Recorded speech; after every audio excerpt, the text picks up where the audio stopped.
దేవుని పరిశుద్ధ నామమునకు స్తోత్రం కలుగును గాక. మరొక ఆదివారపు ఆరాధనలో మీ అందరినీ కలుసుకోవడానికి ప్రభువు చూపించినటువంటి ఈ అద్భుతమైనటువంటి కృపను బట్టి, ఈ మంచి సమయాన్ని బట్టి ప్రభువుకు అనేకమైనటువంటి వందనాలు, స్తుతులు. అందరూ బాగున్నారా? మీరందరూ బాగున్నారని, మీ అందరి యొక్క క్షేమం కొరకు మేము ప్రతినిత్యము ప్రభువును ప్రార్థిస్తున్నామని మీకు తెలియజేస్తూ ఉన్నాం. ప్రభువు మనందరినీ దీవించి ఆశీర్వదించును గాక. ఈ దినం ఒక ప్రత్యేకమైన రోజుగా మనం అందరం మొదటి నుంచి, గత రాత్రి నుంచి ఆలోచిస్తూ ఉన్నాం. సమాచారాలు మనకు వస్తూ ఉన్నాయి. ఏంటంటే ఈరోజు ఫాదర్స్ డే. ఫాదర్, తండ్రుల యొక్క దినం. చాలా మంచి భావన.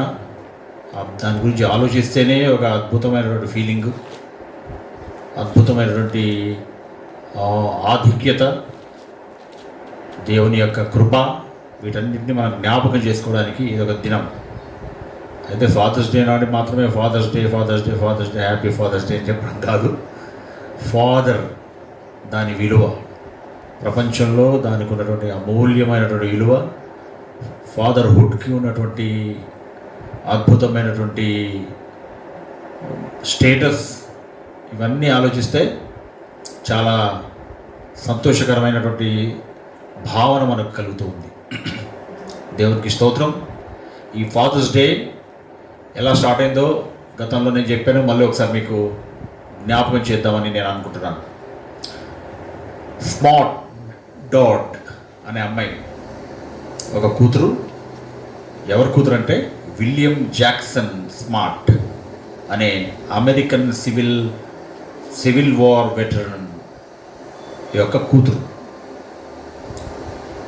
ఇది 1910వ సంవత్సరంలో ఈమె ద్వారా ఇది ప్రారంభించబడింది. స్మార్ట్ డాట్ ద్వారా మొట్టమొదటిగా 1910లో YMCA వాషింగ్టన్లో ఇది నిర్వహించారు ఫాదర్స్ డే. ఈ అమ్మాయికి, ఈ స్మార్ట్ డాట్కి ఎందుకు ఈ ఆలోచన వచ్చిందంటే, ఫాదర్ 6 పిల్లల్ని ఒకడే పెంచాడు. ఆయన సింగిల్ ఫాదర్, సింగిల్ పేరెంట్. ఆయన అంటే భార్య చనిపోయింది కాబట్టి 6 పిల్లల పెంపకపు పోషణ బాధ్యత అంతా కూడా తండ్రి మీదనే పడింది. వాళ్ళందరినీ పెద్ద చేశాడు ఆయన. దానికి కృతజ్ఞతగా ఆమె ఫాదర్స్ డే చేయాలని ఆలోచించింది. మొట్టమొదటిగా ఎప్పుడు నిర్వహించారంటే దీన్ని, ఒక మెమోరియల్ సర్వీస్ జరిగింది. ఎందుకు ఆ మెమోరియల్ సర్వీస్ జరిగిందంటే, మైనింగ్ యాక్సిడెంట్లో 300 మందికి పైగా ఫాదర్స్ చనిపోయారు ఒక మైనింగ్ యాక్సిడెంట్లో. జాగ్రత్తగా వినండి, చెప్తున్న సమాచారం.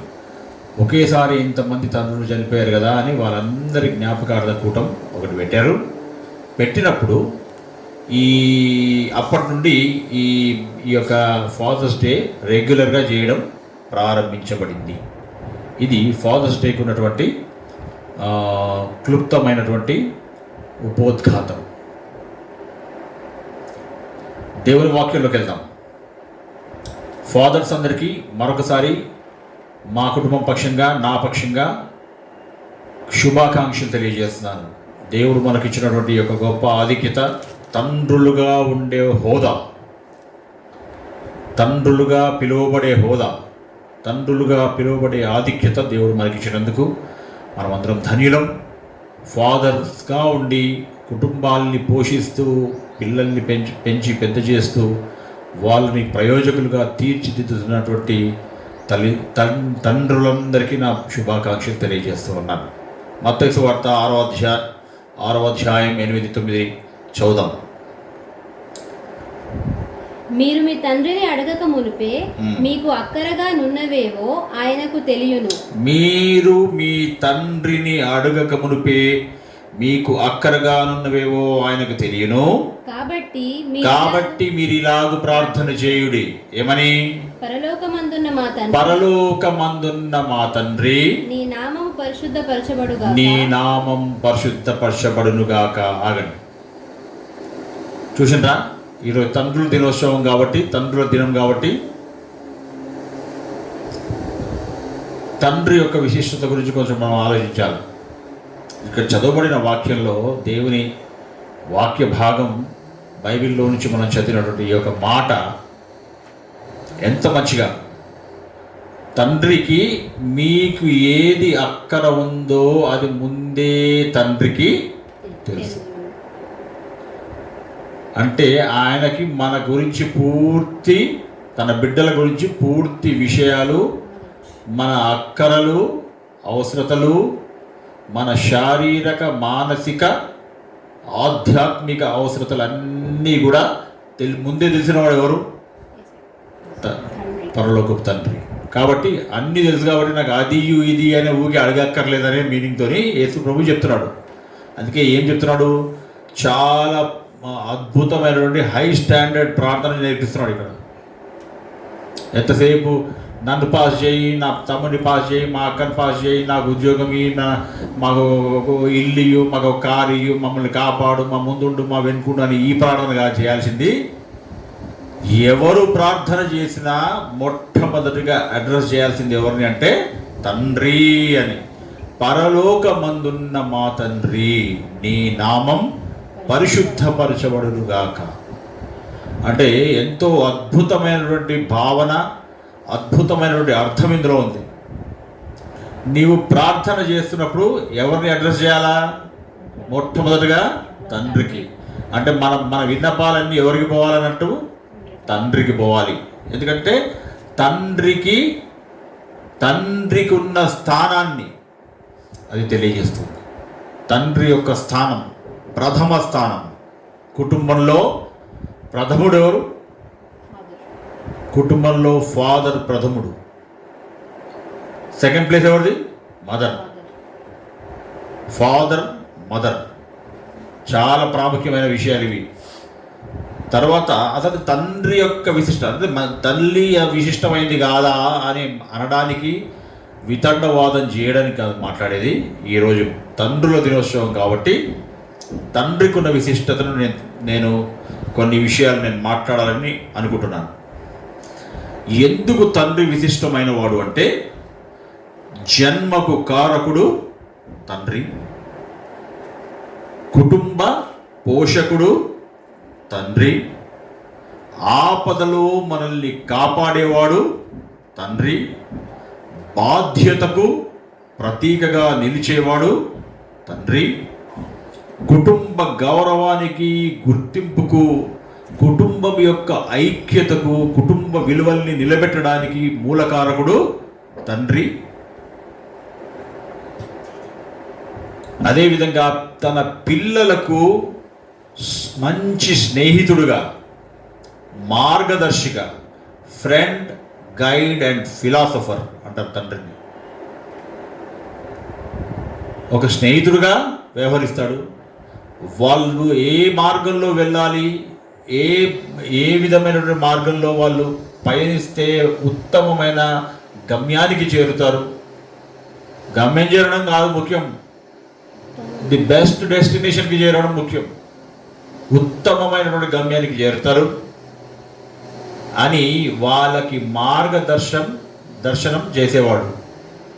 తర్వాత ఫిలాసఫర్గా ఉండేవాడు. ఒక తాత్వికవేత్తగా జీవితం అంటే ఏంది, జీవన విలువలేంది, ఇవన్నీ నేర్పించేవాడు తండ్రి. తర్వాత శిక్షించి శిక్షణనిచ్చేవాడు. ఈ మాట అర్థం చేసుకోండి. తండ్రి శిక్షిస్తాడు. తండ్రి శిక్షను తృణీకరించేవాడు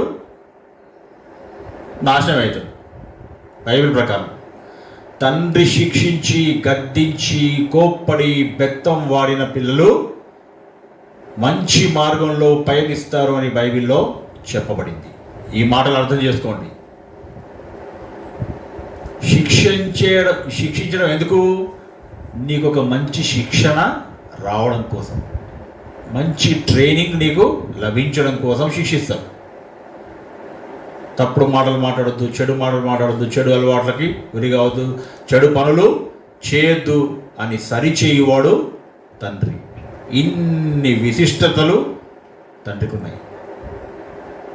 కాబట్టి తండ్రి యొక్క స్థానం భర్తీ చేయడానికి ఈ ప్రపంచంలో ఇంకెవరు లేరు. ఫాదర్, అందుకే father in heaven hallowed be thy name అని మొట్టమొదటిగా ఈ ప్రార్థనలోనే, ఈ మొదటి 2 మాటల్లోనే తండ్రి యొక్క విశిష్టతను మనం అర్థం చేసుకోవచ్చు. అయితే చాలాసార్లు ఈ రోజుల్లో ఏం జరుగుతుందంటే, తల్లి తండ్రి అంటే గౌరవం లేని పిల్లలు తయారవుతారు, తల్లిదండ్రులు అంటే మర్యాద లేని పిల్లలు తయారవుతారు, గౌరవం లేని పిల్లలు తయారవుతుండ్రు, తర్వాత తల్లిదండ్రుల ఎడల బాధ్యత లేని వాళ్ళు తయారవుతారు. మనం చిన్నగా ఉన్నప్పుడు తల్లిదండ్రుల ఎడల గౌరవాన్ని ప్రదర్శించి వారు చెప్పిన మాట విని అభివృద్ధిలోకి రావాల్సినటువంటి బాధ్యత పిల్లలకు ఉంది. నీకు గౌరవం లేకుంటే నువ్వు చెప్పిన తల్లిదండ్రులు చెప్పిన మాట వినవు. తల్లిదండ్రులు చెప్పిన మాట వినకపోతే ఆ చెప్పిన తండ్రికి కానీ తల్లికి కానీ ఏ విధమైనటువంటి నష్టం ఉండదు. కానీ విని నువ్వు గ్రహించి దాని ప్రకారం నడుచుకోకపోతే నడిచిపోయేది ఎవరు? పిల్లలే. ఏ తల్లిదండ్రులు కూడా తమ పిల్లల్ని చెడిపోవాలని కానీ వాళ్ళు వక్ర మార్గంలో వెళ్ళాలని కానీ వెనుకబడిపోవాలని ఏ తల్లిదండ్రులు కోరుకోరు. తల్లి తండ్రిని మించినటువంటి శ్రేయోభిలాషులు, మన మంచి కోరేవాళ్ళు, మన మేలు కోరేవాళ్ళు ఈ ప్రపంచంలో ఎవరు ఉండరు అని ఈ ఉదయకాల సమయంలో ఫాదర్స్ డే సందర్భంగా మళ్ళీ ఒకసారి నేను తెలియజేస్తున్నాను. ఎవరైనా ఈ ప్రపంచంలో బెస్ట్ వెల్ విషర్ మీకు ఉన్నారు అని అంటే ఫ్రెండ్స్ కాదు, చుట్టాలు కాదు, పక్కాలు కాదు, ఇంటి పక్కలు కాదు, నైబర్స్ కాదు. Your parents are the most important well wishers in your life. వాళ్ళని మించిన నీ మేలు కోరే వాళ్ళు ఎవరు ఉండరు. ఈ ఉదయకాల సమయంలో దాన్ని గ్రహించాం. అయితే బైబిల్లో కూడా కొన్ని సంఘటనలు ఉన్నాయి. తల్లిదండ్రులకు దుఃఖపడిన సంఘటనలు, తండ్రి దుఃఖపడిన సంఘటనలు, తండ్రి గుండె చెరువైన సంఘటనలు, ఎంతో బాధపడ్డ సంఘటనలు 2-3 చెప్తాను మీకు. పిల్లల ప్రవర్తన మూలంగా, లేకపోతే పిల్లల కనెక్షన్తో. ఆదికాండం 37లో 37, 34, 35 చదవండి. ఆదికాండం 37వ అధ్యాయం 34, 35వ వచనం చదవండి. యాకోబు తన బట్టలు చింపుకొని తన నడుమున గోనపట్ట పట్టుకొని అనేక దినములు తన కుమారుని నిమిత్తము అంగలార్చుచుండగా అతని కుమారులందరూ అతని కుమార్తెలందరూ అతనిని ఓదార్చుటకు యత్నము చేసిరి. అయితే అతడు ఓదార్పు పొందనొల్లక నేను అంగలార్చుచు మృతుల లోకమునకు నా కుమారుని యొద్దకు వెళ్ళేదనని చెప్పి. చూసిండ్రా, ఎంతో బాధపడుతూ కుమారుని కొరకు ఏడ్చినటువంటి తండ్రి యాకోబు. మీ అందరికీ తెలిసి ఈ విషయం చిన్నప్పటి నుంచి ఎన్నోసార్లు వినుంటారు, ప్రతినిత్యం వాక్యంలో చదివి ఉంటారు. ఈ ఆదికాండం 37వ అధ్యాయంలో జరిగిన సంఘటన తెలుసుగా, యోసేపు గురించి. యోసేపును తన తండ్రి ప్రేమించుతున్న విధానం, యోసేపుకు వచ్చినటువంటి దర్శనాలు, కలలు, వీటి భావాలు చెప్పినప్పుడు తన అన్నదమ్ముళ్ళు తన మీద అసూయ, ద్వేషం, క్రోధం పెంచుకొని యోసేపు ఎడల అన్యాయంగా ప్రవర్తించినటువంటి విషయాలు మనం చూస్తాం. యోసేపు అన్నల కొరకు భోజనం తీసుకపోతే పట్టుకుని ఏం చేశారు? గుంతలో పడేశారు. మళ్ళీ అందులో నుంచి తీసి ఐగుప్తీయులైనటువంటి వాళ్ళకి అమ్మేశారు, వర్తకులకి అమ్మేశారు. ఇంటికి వచ్చి తండ్రికి ఏం చెప్తున్నారు? నీ కుమారుడు ఏదైనా అడవి మృగం చేతిలో పడి చచ్చిపోయిండేమో, ఇగో ఈ అంగి మాకు దొరికింది అని అంతకుముందు ఒక మేకపిల్లని వధించి ఆ మేకపిల్ల రక్తంలో ఈయన గుట్టించినటువంటి మంచి వస్త్రం ఏదైతే అంగి ఉందో దానికంతా రక్తం పూసి తెచ్చి తండ్రి ముందు వేశారు. ఆ రోజుల్లో ఇంత టెక్నాలజీ లేదు కదా, ఈ రక్తం ఎవరిదో అని ఎమ్మడే DNA టెస్ట్ చేస్తానికి తండ్రి దాన్ని నమ్మేశాడు. నమ్మి నా కుమారుణ్ణి ఏదో అడవి జంతువు చంపేసింది అని తన కుమారుణ్ణి పోగొట్టుకున్న బాధలో ఎంతో అంగలార్చినట్లుగా ఇక్కడ చదివాం. అంటే ఒక తండ్రికి కలిగిన గుండె కోతను మనం అర్థం చేసుకోవాలి. బైబిల్లో ఇదొక సంఘటన, తండ్రి బాధపడ్డ ఏడ్చిన సంఘటనలు. ఇంకోటి న్యాయాధిపతుల్లో 11వ అధ్యాయం 30 నుండి 31 వరకు చూస్తే అద్భుతమైనటువంటి ఒక సంఘటన మనం చూస్తాం. ఏంటంటే న్యాయాధిపతుల్లో యెఫ్తా అని ఉంటాడు. యెఫ్తా, న్యాయాధిపతులు 11వ అధ్యాయంలో యెఫ్తా ఉంటాడు. ఈ యెఫ్తా బలాఢ్యుడైన పరాక్రమవంతుడు అని ఉంటుంది బైబిల్లో. చూడండి, ఇక్కడ చూడండి, గిలాదు వాడైన యెఫ్తా పరాక్రమము గల బలాఢ్యుడు. కొంతమంది బలాఢ్యులుగా ఉంటారు కానీ వాళ్ళకి పరాక్రమం ఉండదు, ధైర్యం ఉండదు, రోషం ఉండదు, పౌరుషం ఉండదు. చూస్తానికి బాడీ ఇంతలా ఇంతెత్తుంటారు, చూస్తాం మనం చాలామందిని.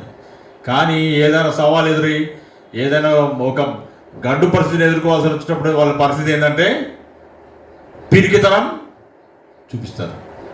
కానీ ఈ గిలాదు వాడైనటువంటి యెఫ్తా పరాక్రమము గల బలాఢ్యుడు. పరాక్రమం ఉంది, ఆయన బలం ఉంది, పరాక్రమం ఉంది, రెండునే. ఆయనకి ప్రతి పదాన్ని జాగ్రత్తగా అర్థం చేసుకోవాలి. బైబిల్లో ఒట్టిగానే ఏదో ఒకటి ఏది పడుతుంది రాయాలి. బైబిల్లో బలవంతులు ఉన్నారు, శారీరకంగా బలవంతులు ఉండొచ్చు, కానీ మానసికంగా ఉన్న బలాన్ని ఏమంటారు?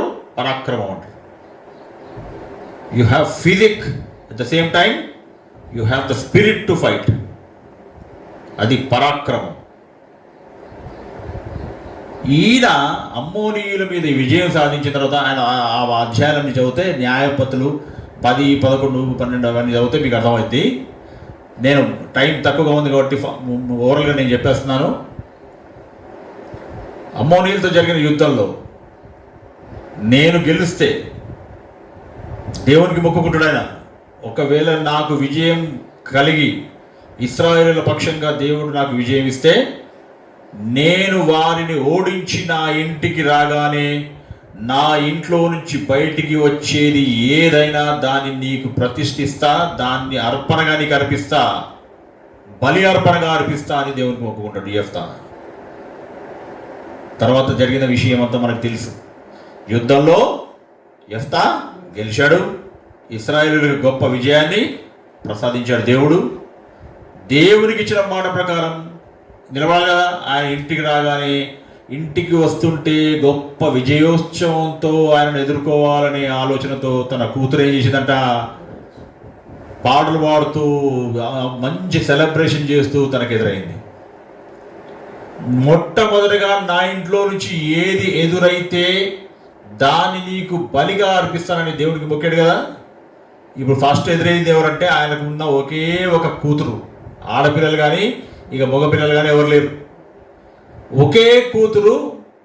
దేవుడు విజయం ఇచ్చిన సందర్భంగా ఆనందించాల్సిన సమయంలో, విజయోత్సవాలు చేసుకోవాల్సిన సమయంలో ఈ యెఫ్తాకి ఎదురైన పరిస్థితి చూడండి, ఎంత బాధాకరమైన విషయం.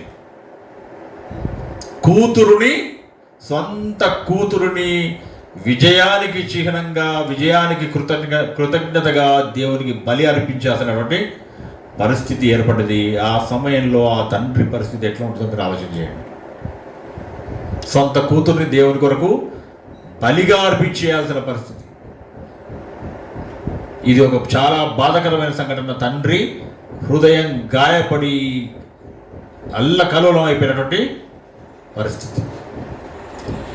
ఇంకొక తండ్రి గురించి మనం బైబిల్లో చదువుతాం. 2వ సమూయేలు 15-16 ఈ వచనాలన్నీ 15వ అధ్యాయం 6వ వచనం 12వ వచనం చదవండి ఒకసారి.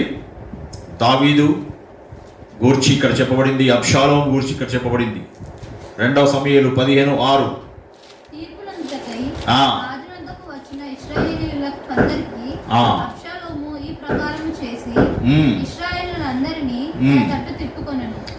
ఇశ్రాయేలులందరినీ తన తట్టుకి తిప్పుకుంటున్నాడు. ఎవరైనా? అబ్షలోము. అబ్షలోము తండ్రికి వ్యతిరేకంగా కుట్ర ప్రారంభించుడు.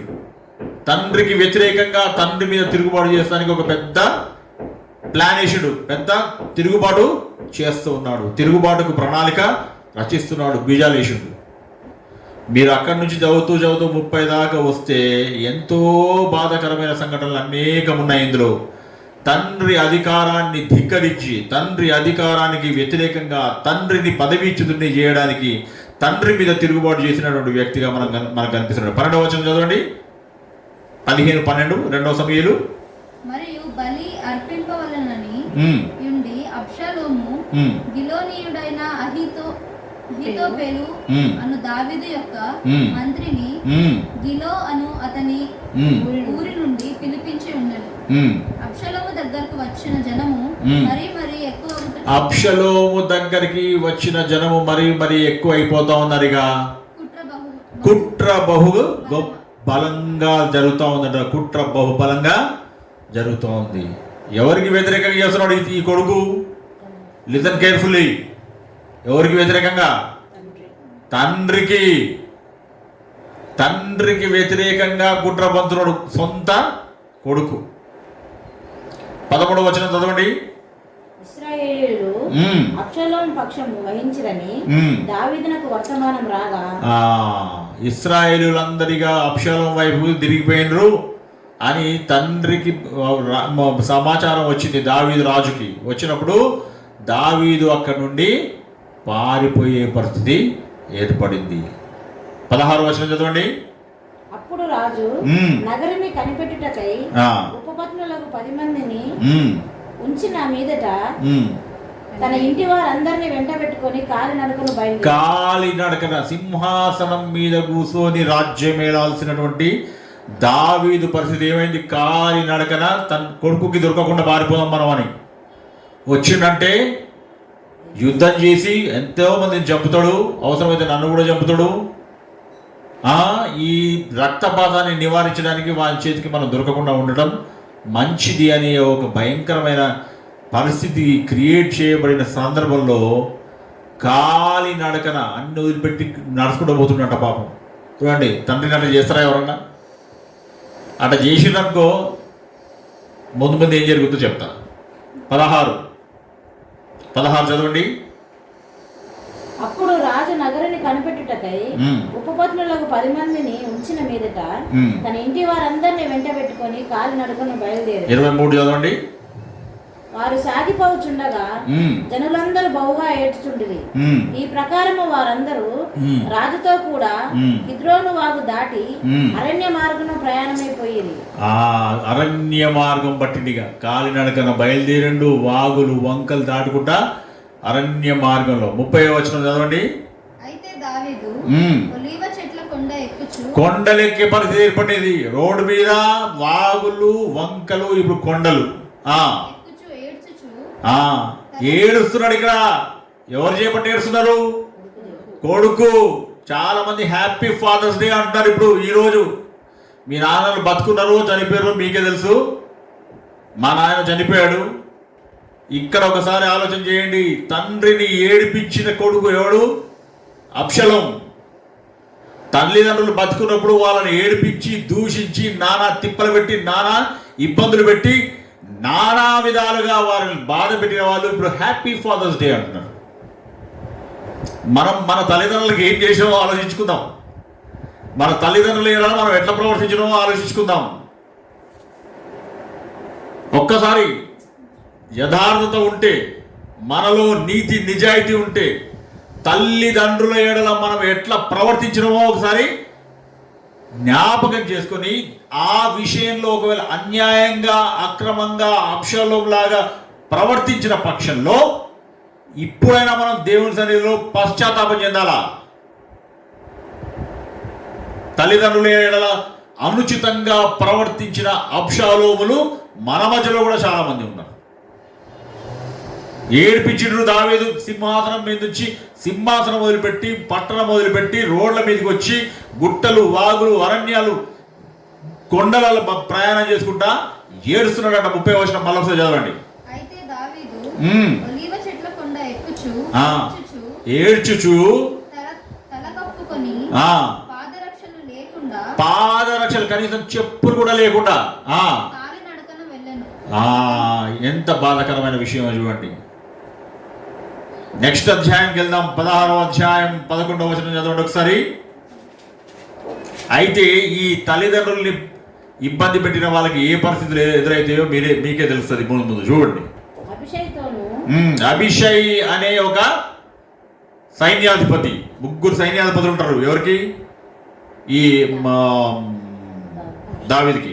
అభిషై చెప్పండి. అభిషేక్తోను తన సేవకులందరితోను పలికినదేమనగా, నా కడుపున పుట్టిన నా కుమారుడే, నా కడుపున పుట్టిన నా కుమారుడే నా ప్రాణము తీయజూచుచుండగా, ఈ బెన్యామీయుడు వేరే వాడు ఒకటి తిడుతూ ఉంటాడు అన్నట్టు వీరిని చేయటం ఏమి ఆశ్చర్యం. ఇష్టం వచ్చినట్టు దావీదును తిట్టే పరిస్థితి వస్తుంది తర్వాత అధ్యాయంలో. అంటే దావీదుకి అధికారం పోయింది, దావీదుకి ఇప్పుడు పదవి లేదు, రాజరికం పోయింది. కాబట్టి దావీదును తూలనాడుతూ ఒక దుష్టుడు ఇష్టానుసారంగా మాట్లాడుతుంటే దావీదు దగ్గర ఉన్న అభిషేక్ వచ్చి ఏమంటాడంటే, నాకు ఒక్కసారి పర్మిషన్ మన తలకాయ దగ్గర తీసుకొచ్చి నీ కాళ్ళ మీద పెడతా, నిన్ను అనే ధైర్యము, నిన్ను ఇంత మాటలు అనే ధైర్యం వానికి ఎట్లా వచ్చింది? జస్ట్ నాకు సైగి, నాకు ఇట్లా చిటికేయి చూపిస్తామని సంగతి అని చెప్తాడు. అప్పుడు దావీదు అంటున్నాడు, నా కడుపున పట్టిన కుమారుడే, నా కడుపులో పుట్టిన కుమారుడే నన్ను చంపాలని చూస్తుండు. ఈ బయట మాట్లాడతాడు. మరి చూసిరా, దావీదుకు ఎంత అవమానకరమైన సిచ్యువేషన్ క్రియేట్ చేసాడు. సొంత కొడుకు అబ్షాలోము. చదవండి కంటిన్యూషన్. 18వ అధ్యాయం 5వ వచనం చూద్దాం. అప్పుడు రాజు యోవాబును అభిషేక్ని అప్పుడు రాజు యోవాబును అభిషేయిని ఇత్తయిని పిలిచి, నా నిమిత్తమై యవ్వనుడైన అభిషాలోమునకు దయజూపుడని ఆజ్ఞాపించాడు. చూసిరా, 3 సహస్రాధిపతులు, సైన్యాధిపతులు నియమించుకున్నాడు దావీదు. వీళ్ళందరూ ఒక గుంపుగా అయిపోయారు కదా. వీళ్ళు ఇక దావీదు కుమారుడైన అబ్షాలోముతో యుద్ధం చేయాల్సిన పరిస్థితి ఏర్పడుతుంది. తండ్రి సైన్యం, కుమారుడు సైన్యం ఆపోజిట్ పార్టీలు అయిపోయింది. అంటే తండ్రి మీద గౌరవం లేని ఒక నీచుడైన కొడుకు, వాడికి అధికార దాహమే, అధికార వ్యామోహమే, వాని ప్రయోజనాలే, వాని డబ్బులే, వాని గొప్పతనమే, వానికి అధికారం కోసమే ఎవరిని ఇంత ఇబ్బందులు పెడుతున్నాడు? సొంత తండ్రిని, తన ఉనికికి మూల కారకుడైన తండ్రిని ఇంత ఇబ్బంది పెడుతున్నాడు. చూడండి, ఇట్లాంటి మనుషులు ఉంటారు. అయినా తండ్రి, ఈరోజు ఫాదర్స్ డే కాబట్టి తండ్రి మనసు ఏంటో చెప్తున్నా నేను. తండ్రి మనసు ఎట్లాంటిదో చూడండి. యుద్ధానికి బయలుదేరుతుర్రిగా దావీదుని అంటారు, మీరందరూ ఇంట్లోనే, మీ అందరు పోయినరు, నేను కూడా బయలుదేరుతా అంటాడు దావీదు యుద్ధానికి. వద్దు, నువ్వు 10,000 మందికి, మా అందరిలో 10,000 మందికి సమానుడైన వ్యక్తివి కాబట్టి నువ్వు రావద్దు. నువ్వు వస్తే నీకేదైనా జరిగితే అది మొత్తం రాజ్యానికి ప్రమాదం. కాబట్టి మేము వెళ్తాం, నువ్వు పట్టణంలోనే నిలిచి ఉండు అని దావీదుకు నచ్చజెప్పి వాళ్ళు యుద్ధానికి బయలుదేరుతుంటే ఈ 3 సైన్యాధిపతులైనటువంటి యోవాబు, అభిషై, ఇత్తయి అనే ఈ 3కి పిలిచి ఏం చెప్తున్నాడు చూడు. తండ్రి మనసు ఎట్లుంటుందో చూడండి. మనసు చదవండి అన్నమాట. నా నిమిత్తం, బహుశా నేను అనుకుంటున్నా ఇట్లా చేతులు జోడించి చెప్పుంటాడు, నా నిమిత్తం యవనుడైన అబ్షాలోము ఆయన ఎడల దయ చూపియండి, ఆయనకి ఏ హాని చేయకండి అని అంటాడు. చూసినరా, ఇంత బాధ పెడుతున్నా తండ్రి ప్రేమనే చూపిస్తున్నాడు.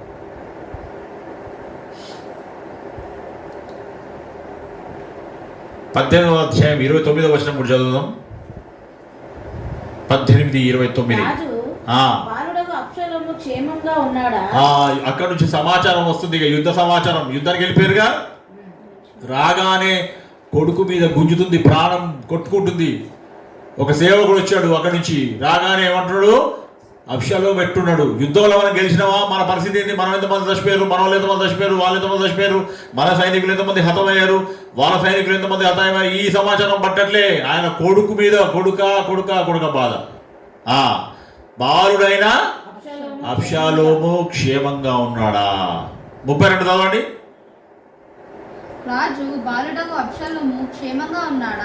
మళ్ళీ ఇంకొక సందర్భం, మళ్ళీ ఇంకా కొంతసేపు అయిన తర్వాత మళ్ళీ ఇంకొక వ్యక్తితో ఇదే మాట, అబ్షాలోము క్షేమంగా ఉన్నాడా? 33 చదవండి. అప్పుడు రాజు బహు కలతపడి గుమ్మముకు పైగానున్న గదికి ఎక్కిపోయి. ఈ అధ్యాయాల మధ్యలో జరిగింది ఏంటంటే, మస్తకి వృక్షానికి అబ్షాలోము వేలాడుతున్నాడు, తనల్ని మోసుకపోతున్నటువంటి గాడిద ముందుకెళ్ళిపోయింది, ఈయన ఊగులాడుతున్నాడు, ఉయ్యాలు ఊగుతున్నాడు. ఇక దేవుడు ఏ పరిస్థితి తెస్తాడంటే, నా ఘర్కా నా ఘాట్కా అవుతాడు. తల్లిదండ్రుల్ని తండ్రిని వ్యతిరేకించి ఇబ్బంది పెట్టి వాళ్ళని అవమానపరిచి బాధకు గురి చేసిన వాళ్ళ పరిస్థితి ఏమైతే తెలుసా? అబ్షాలోము భూమి మీద లేడు, ఆకాశంలో లేడు. ఇప్పుడు భూమి మీద లేడు, గద్దె మీద కూర్చుందామని బయలుదేరాడు. ఎత్తబడి ఆకాశమునకును భూమికి మధ్య వేలాడుచు. చూసినావా? ఆకాశం మీద లేడు, భూమి మీద లేడు, మధ్యలో వేలాడుతుండట. ఇటువంటి సిచ్యువేషన్ వస్తుంది. తల్లిదండ్రుల్ని వ్యతిరేకించి తల్లిదండ్రులకి వ్యతిరేకంగా, తల్లిదండ్రులకి అభిష్టానికి వ్యతిరేకంగా, తల్లిదండ్రులను మనోవేదనకు గురి చేసి అవమానాలకు గురి చేసే వాళ్ళ పరిస్థితి ఏమవుతుందంటే, నా ఘర్కా నా ఘాట్కా అవుతారు వాళ్ళు. అటు తల్లిదండ్రుల దీవెన వాళ్ళకి రాదు, దేవుని దీవెన అసలే రాదు. ఆకాశంలో నా సింహాసనం అని దేవుడు చెప్తున్నాడు, భూమి నా పాదపీఠం అన్నాడు. ఈ పాదపీఠం మీదనేమో తండ్రిని పదవిచ్యుతుని చేసిండు, ఆకాశంలో సింహాసనం మీద కూర్చునే దేవునికి వ్యతిరేకంగా పనిచేసిండు, తండ్రిని వ్యతిరేకించి. కాబట్టి భూమి మీద లేడు, ఆకాశం మీద లేడు, మధ్యలో వేలాడుతుండు. This is what going to happen to child who rebels against the father. ఇది గుర్తుపెట్టుకోండి. ఈ ఫాదర్స్ డే సందర్భంగా నేను చెప్పేది ఏంటంటే, హ్యాపీ ఫాదర్స్ డే అని తల్లిదండ్రులకు పిల్లలు చెప్పడం మంచిదే, కానీ దేవుని వాక్యానుసారంగా తల్లిదండ్రుల ఎడల మీ ప్రవర్తన ఎట్లా ఉందనేది జ్ఞాపకం చేసుకోవాలి. అది జ్ఞాపకం చేయడానికి నేను ఈ మాటలు చెప్తున్నా. తండ్రికి వ్యతిరేకంగా తిరుగుతున్నటువంటి కొడుకుని సైన్యాధిపతి అయిన యోవాబు చంపి పడేసాడు. ఈ వార్త కూడా బాలుడైన అబ్షాలోము ఎట్లున్నాడు అని పాపం అడుగుతా ఉన్నాడు తండ్రి. చివరికి హతం చేయబడ్డాడు అనే మాట విన్నప్పుడు మేడ గదిలోకి వెళ్ళి ఎలా ఏడుస్తున్నాడో చూడండి. గదికి ఎక్కిపోయి ఏడ్చుచు సంచరించుచు అటు ఇటు తిరుగుకుంటా ఏడుస్తూ సంచరిస్తున్నాడంట. ఏమంటున్నాడు చూడండి. నా కుమారుడా అబ్షాలోమా, దావీదు నా కుమారుడా అబ్షాలోమా, నా కుమారుడా అబ్షాలోమా అని కేకలు వేస్తూ అయ్యో నా కుమారుడా, అయ్యో నా కుమారుడా, నీకు బదులుగా నేను చచ్చిపోతే ఎంత బాగుండు. చూసిండ్రా? ఈరోజు తండ్రి మనస్సు ఎట్లాంటిదో దీన్ని బట్టి అర్థం చేసుకోండి. వాడు నా మీద వ్యతిరేకంగా తిరుగుబాటు చేసిండు కాబట్టి వానికి తగిన శాస్తి అయిందని అంటలేడు ఈ తండ్రి. తండ్రికి వ్యతిరేకంగా చేస్తే ఇదే పని అయిద్ది అని శపించట్లేదు దావీదు. తండ్రి మనము అవి చదివి బుద్ధి తెచ్చుకోవడానికి అవి రాయబడ్డాయి. అర్థమవుతుందా? తండ్రి కుమారుడి పరిస్థితి అక్కడ ఎందుకు, ఈ దృష్టాంతం ఎందుకు ఇంత చక్కగా చరిత్రలో రాయబడిందంటే, కుమారుడిగా దుర్మార్గతను ఇట్లా ప్రదర్శించిండు అబ్షాలోము, తండ్రిగా మంచితనాన్ని దైవికమైనటువంటి మనస్సును ఎట్లా ప్రదర్శించిండు, ప్రేమను ఎట్లా ప్రదర్శించిండు దావీదని ఈ మాటలు రాయబడ్డాయి. నీకు బదులు నేను చచ్చిపోతే బాగుండు కదా అని అంటున్నాడు. చూసారా ఎంత బాధాకరమైనటువంటి విషయాలు బైబిల్లో ఈ దావీదు అబ్షాలోము విషయం చదువుతుంటే మనకు అర్థమవుతుంది. ఒకటేమో తల్లిదండ్రులు దుఃఖపడినటువంటి 3 సంఘటనలు చెప్పాను నేను. యాకోబు తన కుమారుడైనటువంటి యోసేపు విషయంలో దుఃఖానికి గురయ్యాడు, హృదయ వేదనకు గురయ్యాడు, ఏడ్చాడు. యెఫ్తా దేవునికి తన మాట ఇచ్చడం మూలంగా తన కూతురు ఎదురైనందుకు ఆమెనే బలిగార్పణగా అర్పించాల్సిన పరిస్థితి ఏర్పడిందని ఎంతో దుఃఖపడ్డ తండ్రిని అక్కడ యెఫ్తా రూపంలో చూస్తున్నాము. ఇక్కడ దావీదు తన మీదే తిరుగుబాటు చేసినటువంటి అబ్షాలోము చనిపోయినప్పుడు దుఃఖపడుతూ పరిస్థితులన్నింటినీ నెమరు వేసుకుంటూ తండ్రికి ఉన్న ప్రేమ చనిపోయిన తర్వాత కూడా తన కుమారుడి మీద అదే ప్రేమను ప్రకటిస్తూ ఉన్నాడు. ఇది దేవుని ప్రేమకు నిదర్శనం. మనమందరం ప్రపంచంలో మనమందరము తండ్రి అయిన దేవునికి వ్యతిరేకంగా, దేవుని చిత్తానికి వ్యతిరేకంగా పాపమనే తిరుగుబాటులో, పాపమనే అవిధేయతలో, పాపమనే నరక కూపానికి పోయే దారిలో ఉన్నప్పుడు దేవుడు మనందరికీ తన ప్రేమను చూపించాడు. అది తండ్రి యొక్క ప్రేమ. ఆ దేవుడు ఏర్పాటు చేసిన రక్షణ సంకల్పమే ప్రభు అయిన యేసు క్రీస్తు. ఇంకా కొంచెం ముందుకెళ్దాం. బాలుడైన ఇస్సాకు, అబ్రహాము, వీళ్ళిద్దరి మధ్యలో ఎంత అద్భుతమైనటువంటి మంచితనం ఉందో చూడండి. తన కుమారుణ్ణే లేక పుట్టిన ఏకైక కుమారుణ్ణి నాకు బలిగా అర్పించమంటే అప్పుడు అబ్రహాం పరిస్థితి ఎట్లా ఉంటుందో మీరు ఒకసారి ఆలోచించండి. ఏంది ప్రభువా, ఇంట్లోకెళ్ళి బయటికి తీసుకొస్తేవి, చుక్కలు చూపిస్తేవి, లెక్కబెట్టు అంటివి.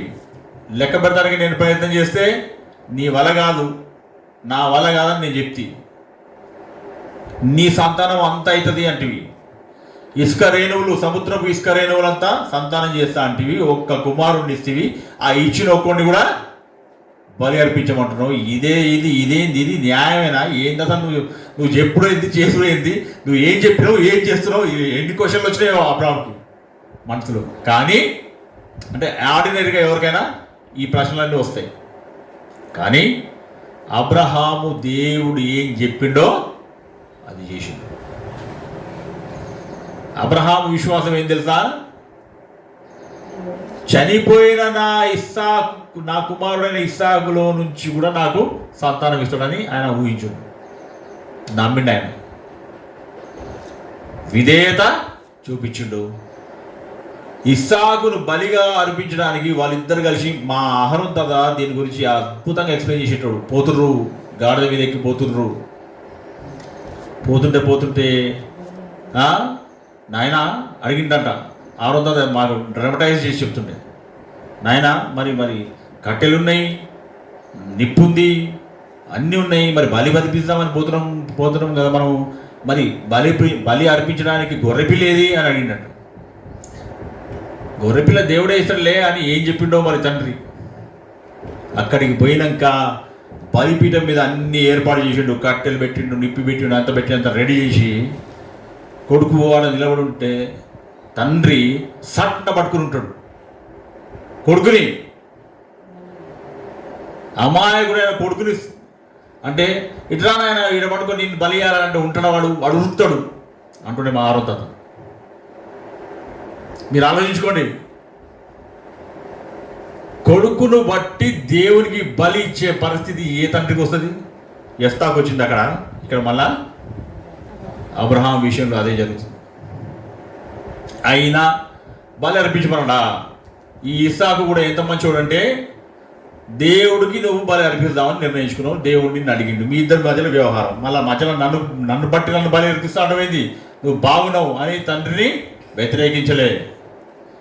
తండ్రి పట్టుకొని కాజులు కట్టి దాని మీద వండబెట్టి బలి అర్పిస్తుంటే కూడా సపోర్ట్ చేస్తున్నాడు.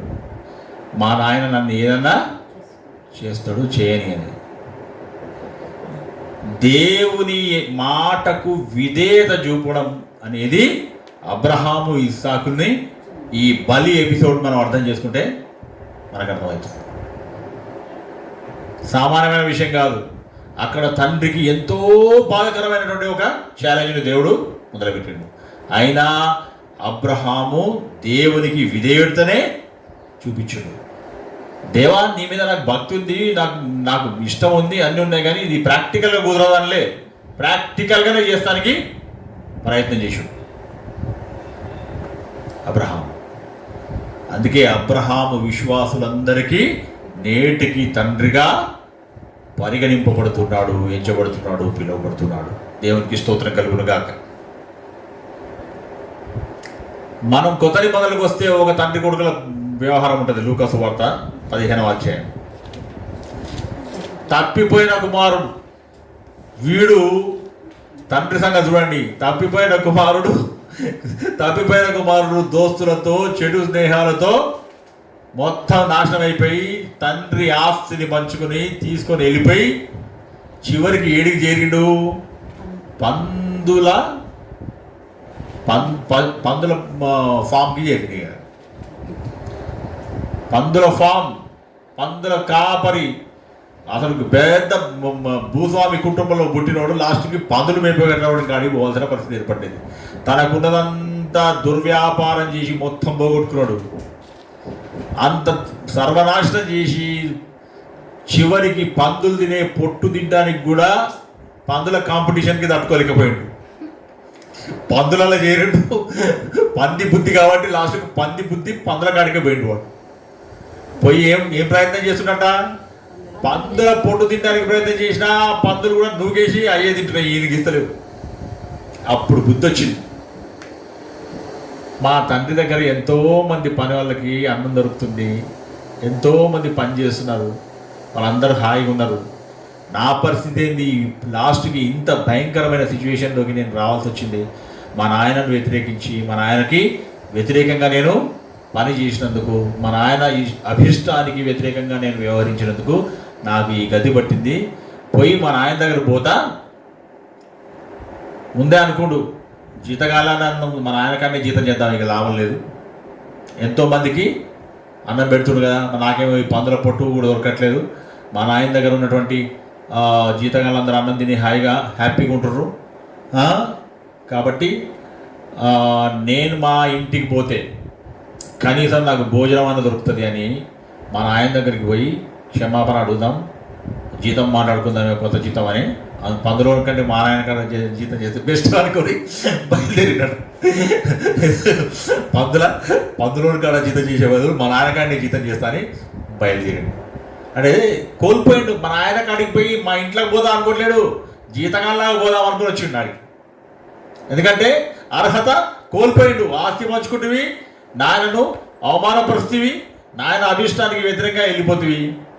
ఇప్పుడు ఇంటికి వచ్చి మళ్ళీ దర్జాగా ఉండడానికి లేదుగా, నీకు అర్హత పోయింది అనుకొని వచ్చిండు.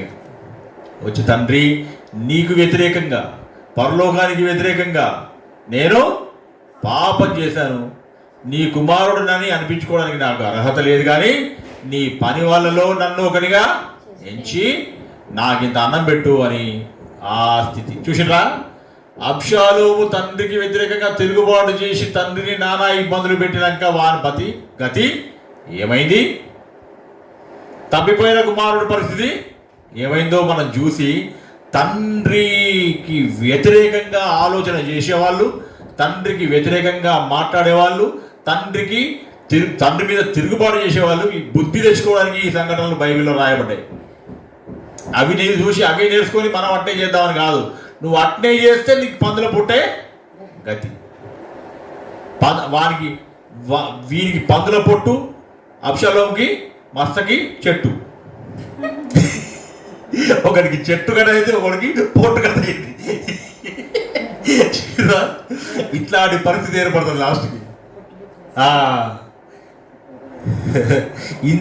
ఇంత భయంకరమైన సిచ్యువేషన్, ఇంత బాధాకరమైన సిచ్యువేషన్లోకి నువ్వు నెట్టబడతావు తండ్రికి వ్యతిరేకంగా చేస్తావు.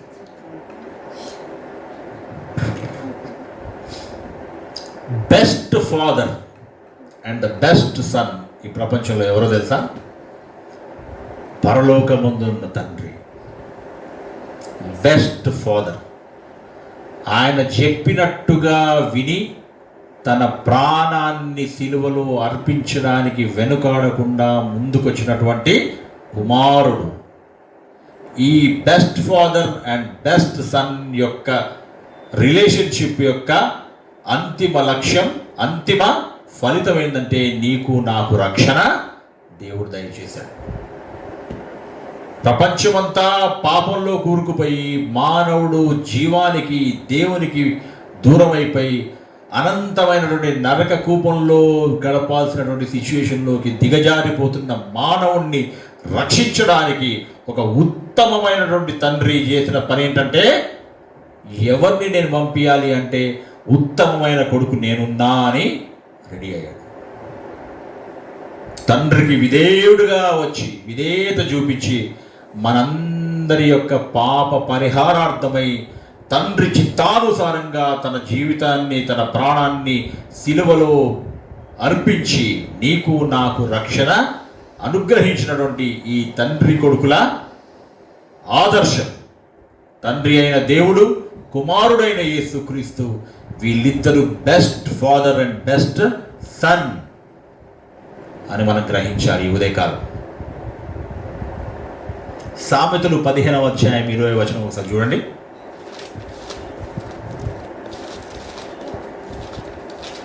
సామెతలు 15:20. జ్ఞానము గల కుమారుడు తండ్రిని సంతోషపెట్టును, బుద్ధిహీనుడు తన తల్లిని తిరస్కరించు. జ్ఞానము గల కుమారుడు తండ్రిని సంతోష పెడతాడంట. కుమారుడు అంటే కుమారుడు, కుమార్తెలు అందరూ. కుమారుడు ఒకడే కాదు, పిల్లలని అర్థం. చిల్డ్రన్. మీకు నిజంగా జ్ఞానం ఉంటే, జ్ఞానవంతులైన పిల్లలైతే, జ్ఞానవంతులైన కుమారుడైతే, జ్ఞానవంతురాలైన కుమార్తె అయితే తండ్రిని సంతోష పెడుతుంది. నా కొడుకు నన్ను సతాయిస్తుడు, నా కొడుకు నన్ను బాధ పెడుతుడు, నాకు అన్నం పెడతలేడు, నన్ను ఇంట్లోకి వెళ్ళి బయటకు వెళ్ళి ఒకటి నన్ను రోజు పేపర్లో చదువుతున్నాం. మనం కరోనా వస్తే ఇంటికి తీసుకుపోకుండా రోడ్డు మీద వదిలేసి తల్లిదండ్రులు కొడుకులు ఉన్నారు ఈ రోజుల్లో. వృద్ధాప్యంలో తల్లిని తండ్రిని వదిలేసి వీళ్ళు వాళ్ళ ఎడల పూర్తి అమానవీయమైన నేరపూరితమైన నిర్లక్ష్యాన్ని ప్రదర్శిస్తున్న కుమారులు, కుమార్తెలు ఉన్నారు ఈ రోజుల్లో. ఈ మధ్య ఒక చివుక్కుమనే మనసుకు బాధ కలిగించే ఒక వార్త విన్నాం. ఒక ఆయనకి 40 ఎకరాల భూమి సంపాదించుండు. మన మన మన మన తెలుగు రాష్ట్రంలో, తెలంగాణలో జరిగింది ఇది. మొన్న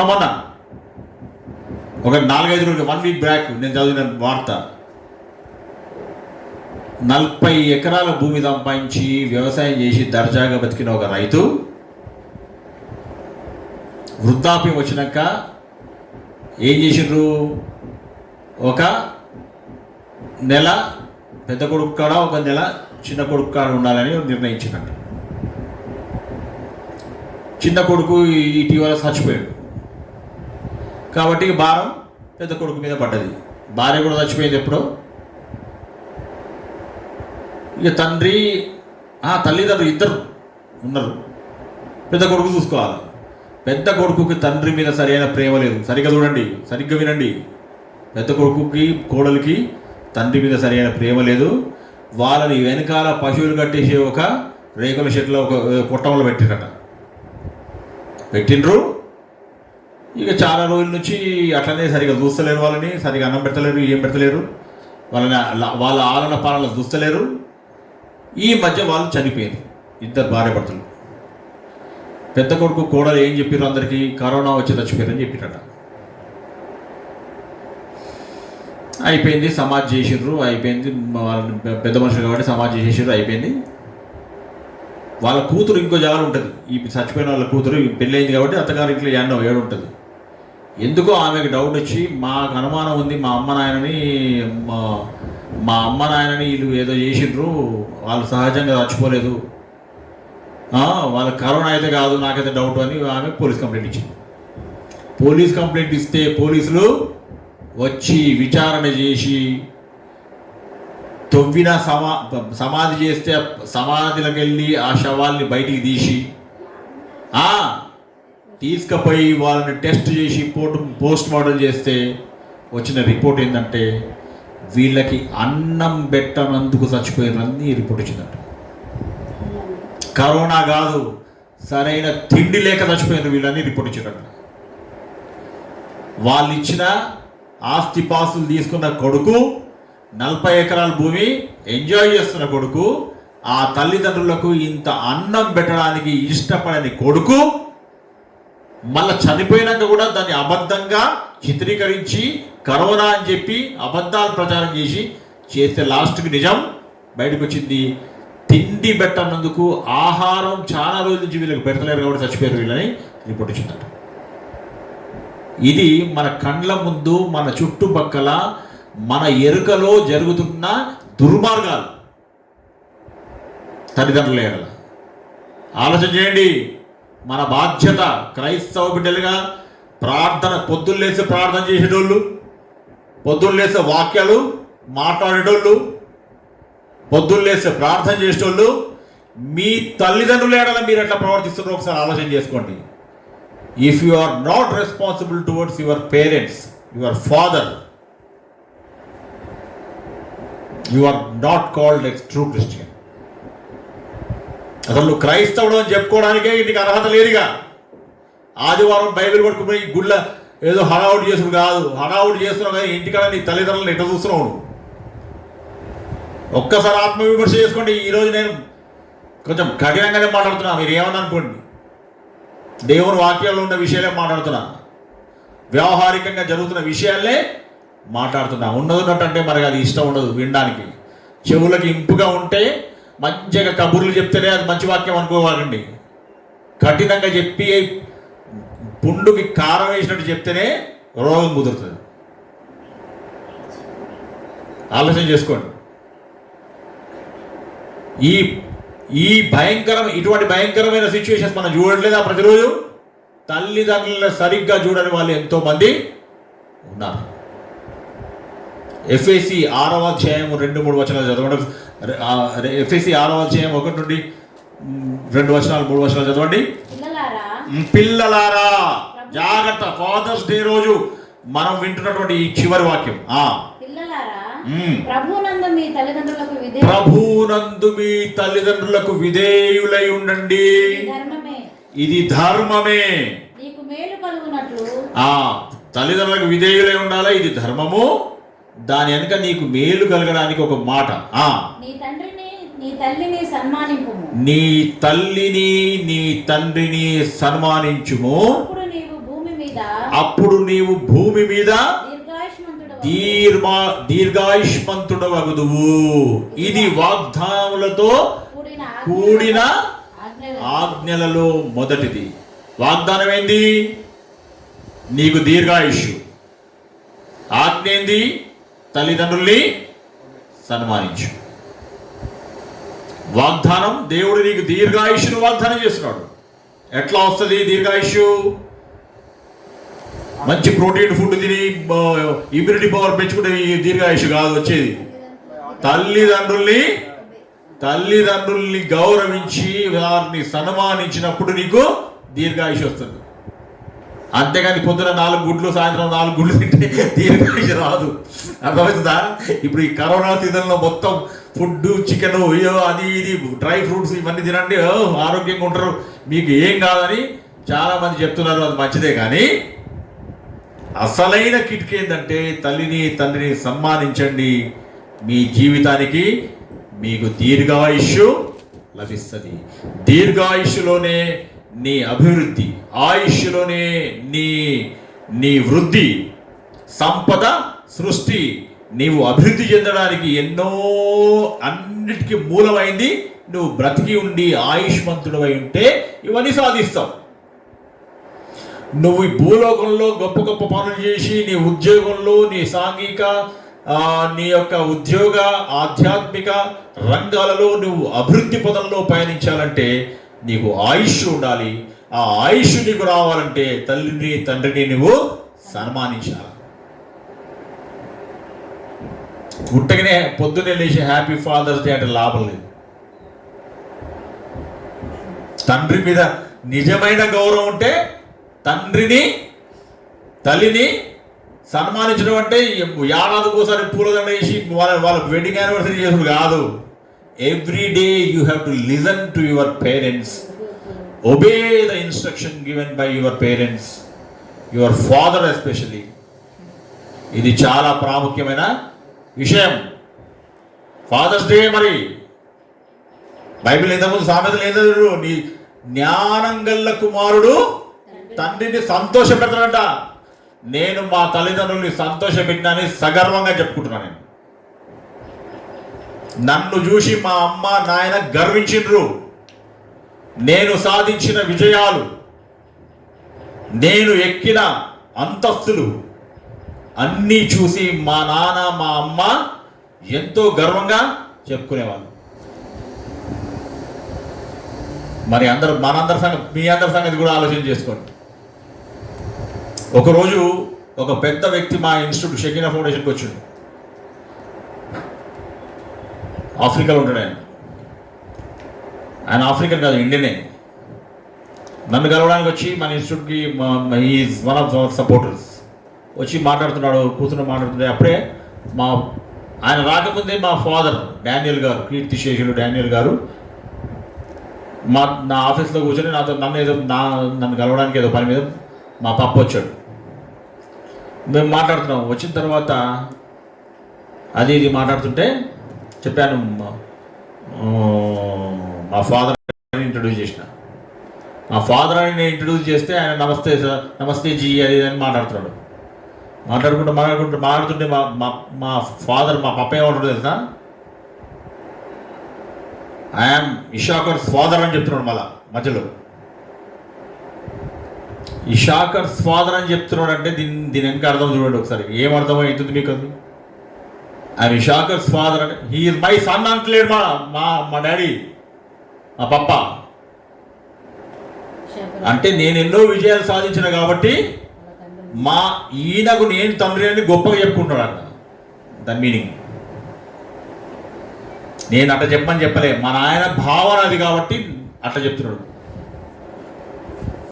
ఈయన నా కొడుకు అంటలేడు, నేను ఆయన తండ్రి అని చెప్తున్నాడు. మా నాయన నా మీద ఎంత గౌరవం, నా మీద ఎంత మంచి ప్రేమనో దాన్ని ప్రకటిస్తున్నాడు. ఈ మధ్యకాలంలో 7 సంవత్సరాల క్రితం మైక్రోసాఫ్ట్, ప్రపంచ సాఫ్ట్వేర్ దిగ్గజం మైక్రోసాఫ్ట్ కంపెనీకి సీఈఓగా ఎవరు ఎందుకు చేయబడ్డారు? సత్య నాదెల్ల.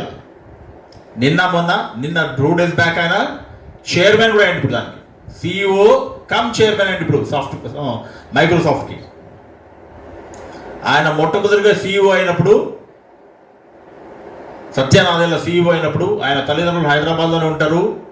వాళ్ళ ఫాదర్ ఐఏఎస్ ఆఫీసర్, ఆయన పేరు యుగంధర్ గారు, కీర్తిశేషులు, ఈ మధ్య చనిపోయాడు ఆయన.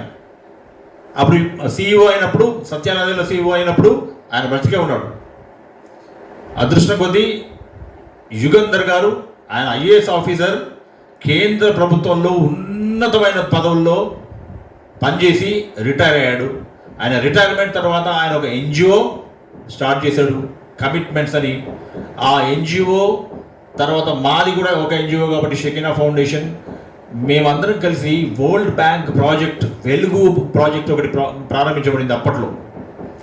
దాన్ని మెటీరియలైజ్ చేస్తానికి, కాన్సెప్చువలైజ్ చేయడానికి ఇనిషియల్ మీటింగ్స్ జరుగుతాయి కదా, ఎలా చేద్దాం, ఏంటి విధి విధానాలు ఏంటి, ప్రాజెక్ట్ ఎట్లా ఇంప్లిమెంట్ చేయాలి, ఇవన్నీ మాట్లాడడానికి ఒక ఇంటర్నేషనల్ ఎక్స్పర్ట్ని పిలిపించారు ఇక్కడికి. డాక్టర్ డేవిడ్ వర్నర్ ఆయన పేరు, ఇంటర్నేషనల్ రీహాబిలిటేషన్ ఎక్స్పర్ట్ ఆయన. డాక్టర్ డేవిడ్ వర్నర్, యుగంధర్ గారు, ఈ ఐఏఎస్ ఆఫీసర్ యుగంధర్ గారు, సత్యనాదెల్ల ఫాదర్ ఆయన, వీళ్ళతో పాటు కూర్చొని ఆ మీటింగ్స్లో నేను కూడా చర్చల్లో పాల్గొనే ఒక గొప్ప అవకాశం నాకు వచ్చింది. ఇది ఎందుకు చెప్తున్నా అంటే, సత్యనాదెల్ల సీఈఓ అయ్యాడు మైక్రోసాఫ్ట్కు అంటే హైదరాబాద్ జూబ్లీహిల్స్లో ఉన్నటువంటి మన యుగంధర్ గారి యొక్క ప్రతిస్పందన తీసుకుందామని నేషనల్ మీడియా అంతా ఆయన గేట్ కాడికి వచ్చింది, ఇంటికాడికి. ఈయన కొడుకే కదా ఇప్పుడు ప్రపంచంలో అత్యంత పెద్ద కంపెనీకి, సాఫ్ట్వేర్ కంపెనీకి అధిపతి అయ్యాడు, సీఈఓ అయ్యాడు. కాబట్టి తండ్రి రియాక్షన్ ఎట్లా ఉంటుందో కనుక్కుందామని national media, Telugu media, Hindi, English అన్నీ అందరూ ఆయన ఇంటికి అడిగిపోతే కనీసం గేట్ తీసి ప్రెస్ని అడ్రస్ చేస్తానికి కూడా యుగంధర్ గారు సిద్ధపడలేదు. ఎందుకంటే నా కొడుకు సాధించాడు. గొప్పతనం ఆయనకే ఉండని, మళ్ళీ నేను మధ్యలోకి వచ్చి ఏదో మాట్లాడాల్సిన అవసరం లేదు. The success and victory of my son, నాది కాదు కాబట్టి I don't have anything to say అన్నాడంట. నేనేం మాట్లాడను, నేనేమి స్పందించాల్సిన అవసరం లేదు. I'm not interested to speak with media అన్నాడు. అక్కడ కూడా తన ముందుకొచ్చి ఏదో చెప్పేసి నా కొడుకుని గౌరవాన్ని తగ్గించడం ఎందుకన్న భావన కావచ్చు నేను అనుకుంటున్నాను. నా కొడుకు విజయం అది, ఆ విజయాన్ని నేను మౌనంగానే ఎంజాయ్ చేస్తాను అనుకున్నాడేమో. దాంట్లో నేను ఇంకా అది ఇది చెప్పి డివియేట్ చేయాల్సిన అవసరం లేదు. అటెన్షన్ నా మీదకి తీసుకోవాల్సిన, అందరి అటెన్షన్ ఫోకస్ నా మీదకి రావాల్సిన అవసరం లేదు. ఫోకస్ అంతా నా కొడుకు మీదే ఉండాలని నేనేం మాట్లాడను, సక్సెస్ ఆయనది అని చెప్పినట్టు యుగంధర్ గారు. ఎంత ఎంత అద్భుతమైనటువంటి తండ్రి చూడండి, ఎంత అద్భుతమైనటువంటి పని చేసిండు ఆయన. అంటే తండ్రి కొడుకు, పిల్లలు తల్లిదండ్రులు, వీళ్ళ మధ్యలో భావన ఎట్లుండాలంటే తల్లిదండ్రులు అంటే హైయెస్ట్ రిగార్డ్ పిల్లలకు ఉండాలి. తల్లిదండ్రులకి పిల్లల మీద వద్దన్నా ప్రేమనే ఉంటుంది. పనికి వాళ్ళోడైన అబ్షాలోము మీదే గంతగానం ప్రేమ చూపిస్తున్నాయి. పందుల కాడికి పోయిన లాస్ట్కి కొడుకుని తీసుకొచ్చి ముద్దు పెట్టి ఓ ఈ తండ్రి చేసిన కథ హంగామా చూసినాగా మనం. మళ్ళీ దావతు, ఇంత పనికి వాళ్ళ పని చేసినా కానీ ఇంటికి వచ్చింది కాబట్టి దావతు మళ్ళీ. అది తండ్రి ప్రేమ. తండ్రి ప్రేమకు నిదర్శనం ఈ తప్పిపోయిన కుమారుడి తండ్రి. తండ్రి ప్రేమకు నిదర్శనం అబ్షాలోము తండ్రి అయిన దావీదు. చూసినా ఎంత ఇవన్నీ విషయాలు వింటుంటే మీకు ఏమనిపిస్తుంది? తల్లిదండ్రుల మధ్యలో పిల్లల మధ్యలో ఒక అద్భుతమైనటువంటి శారీరక, మానసిక, ఆధ్యాత్మిక బంధం ఉండాలి.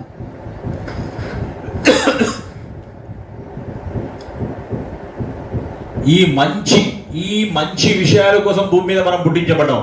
ఈ మంచి విషయాల్ని అనుభవించడానికి, ఎంజాయ్ చేయడానికి, దేవుని చిత్తానుసారంగా దీర్ఘాయుష్మంతులై దీవెనకరమైన జీవితాన్ని జీవించడానికి ఏం చేయాలా?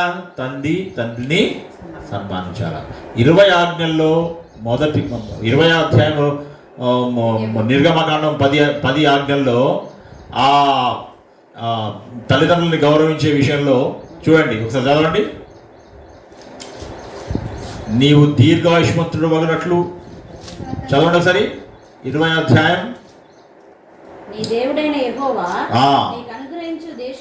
దేవుడైన యెహోవా నీకు అనుగ్రహించు దేశములో నీవు దీర్ఘాయుష్మంతుడు వగినట్లు. మొట్టమొదటిగా ఎవరి పేరు ఉంది ఇక్కడ?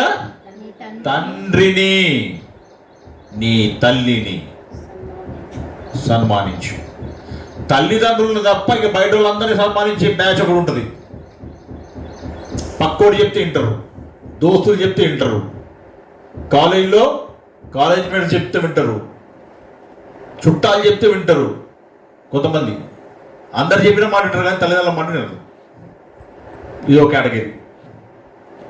కానీ దేవుని వాక్యం ఏం చెప్తుంది? నీవు దీర్ఘాయుష్మంతుడు అగినట్లు నీ తండ్రిని మొదటగా, నీ తల్లిని రెండవగా సన్మానించాలి. అప్పుడు నువ్వు దేశంలో దీర్ఘాయుష్మంతుడు అయి వర్ధిల్లుతావని దేవుని వాక్యం చెప్తుంది. తల్లిదండ్రులు శిక్షిస్తారు, తిడతారు, కొన్నిసార్లు మనం తప్పు చేసినప్పుడు బెత్తం వాడతారు, పరుషమైన పదాలు మన మీద ఉపయోగిస్తారు, హెచ్చరిస్తారు, కోప్పడతారు. ఇవన్నీ ఎవరి కోసం? మన మంచి కోసమే అని భావించాలి పిల్లలు. అర్థమవుతుందా? తిడుతున్నారంటే మీ మీద వ్యక్తిగతమైన ద్వేషం ఉండదు. మీరు చెడిపోవద్దు, తప్పుడు మార్గంలో పోవద్దని తల్లిదండ్రులు తిడతారు, తల్లిదండ్రులు కోప్పడతారు.